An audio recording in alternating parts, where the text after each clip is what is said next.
Yan naman ang nakikita natin na dahilan po kung bakit po mga kababayan, mga boss chief amo sir, sila ay nagrarally ngayon para ipagtanggol si Boss Rodante Marcoleta nila. Oh, ngayon no mga bossing, meron tayong video dito, no? Meron tayong video galing kay Rodante Marcoleta, mga kababayan, na eto na nga.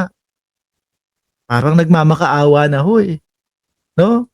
Parang nagmamakaawa na si Rodante Marcoleta. Mahal kong mga kababayan, nakikita po ninyo Ayan. Pwede kayo ha? Magugulat kayo kasi sasabihin ni Rodante Marcoleta, kaya siya kinakasuhan dahil nga pinopolitika lang siya. No? Magugulat pa ba kayo doon? Or alam na natin na yun talaga yung sasabihin nila. Kaya po ako kinakasuhan kasi pinupolitika po ako. Kasi po ayaw nila na mailabas yung flood control. Hindi ko pa napanood to. Sasabayan ko kayong manood dito, Tina B. No? Pero tingin ko doon lang din papunta itong mga sasabihin ni Rodante Marcoleta. Pakinggan niya ho natin mga kababayan. mga minamahal kong mga kababayan, nakikita po ninyo yung pattern sa mga nagdaang araw. May pattern pa. Ang nakita namin yung pag-amin mo na tumanggap ka ng pera. Oh, sabi ni Alonly TV, doon na lang siya 40 years kulong. Mas uunahin po nila yung tao na nagmamalasakit sa inyo para palitawin natin ang katotohanan. Uy. Ang sabi nung mamamayang Pilipino, ikulong daw yung mga diskaya. No? Dahil sila daw, isa sila doon sa pinakamalaki na isda doon sa flood control. No, tapos kay Rodante Marcoleta po, yung mga diskaya, ang gusto niyang mangyari, state witness, mga kababayan. Yun po ba yung sinasabi niya na nagmamalasakit sa bayan po? No?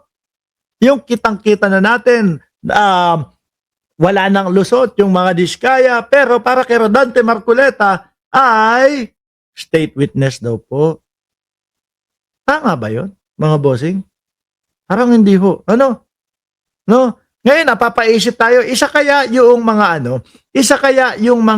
diskaya na nagpondo din doon sa kampanya ni Rodante Marcoleta. Kaya sobra ang pagtatanggol at gusto pa maging state witness ni Marcoleta yung mga diskaya. No? Pansin nyo ho, mga kababayan. Ibang klase, magpa-Blue Ribbon Committee si Marcoleta. Kapag kayong 2016 to 2022, nako mga bossing, ramdam mo na talagang iiwasan niya yung mga pagkakataon na yon. Pero kapag kayong 2022 pataas, gustong-gusto niya yon, mga kababayan. O di ho ba? No, tuloy natin. Ngunit yung taong nasa likod ng lahat ng kasalanan ito ng pagnanakaw, hanggang ngayon ay wala pa po silang ginagawang pag-uusig. Meron na pong isang demanda kay Martin Romualdez na Ako nagtaro kay Martin Romualdez. May isang demanda kay Martin Romualdez. Binbin pa April 2026. Yung isa na inakusahan na dating kalihim ng DPWH ay kanilang kinasangkapan upang siya din.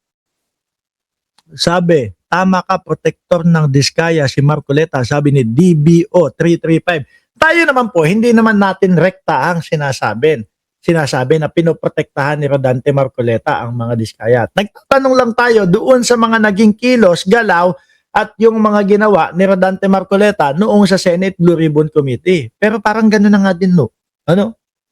Pinoprotektahan niya yung mga diskaya at pinagpipilitan pa na state witness mga bossing. Alam niya, napansin ko doon sa mga DDS, ano? Nung una, galit sila doon sa mga diskaya. Gagalit sila, no? Kasi sabi, nako, magnanakaw kayo, sinugod pa nga yung bahay po ng mga diskaya, mga bossing. Pero nung nalaman nila, narinig nila kay Rodante Marcoleta na kailangan daw state witness kasi alam nila yung lahat, etc., etc., kinampihan na ng mga DDS, yung mga diskaya. Ano na daw po, protect diskaya at all cost daw, sabi ng mga DDS, mga kababayan. Di ba? Talagang halata yung pagiging uto-uto nitong mga ito.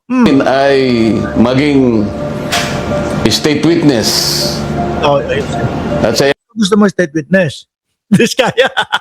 yata ang gumawa ng paraan para ma-discharge siya sa kanyang naunang asunto. So makikita po ninyo, wala na po tayong kakampi.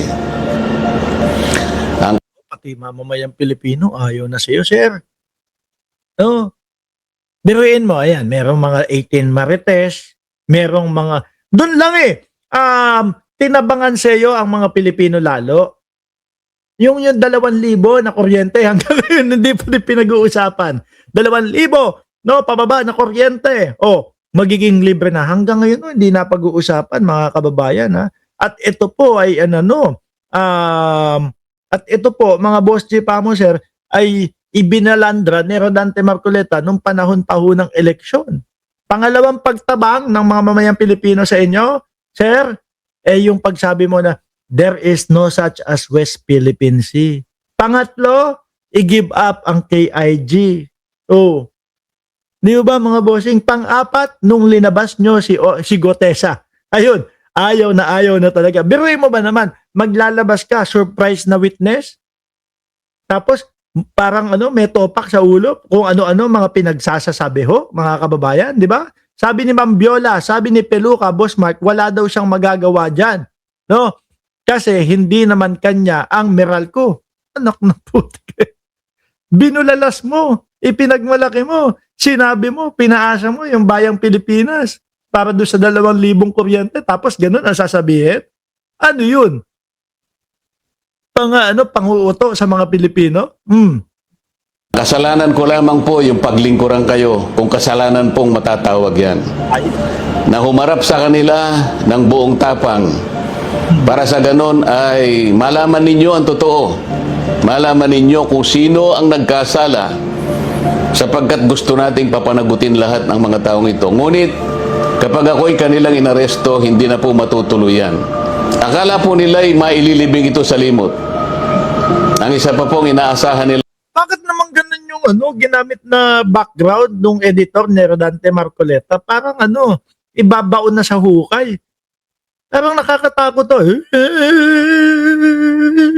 O itinatapat po ba talaga yon? O talagang itinutugma po ba yon sa pagmumukha nung nagsasalita para ang background na music parang parang nakakatakot.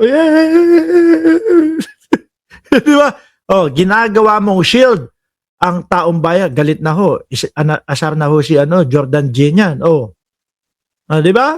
Hindi na po ako makakasali doon sa impeachment proceedings na nakatakda pong magsimula sa susunod na linggo.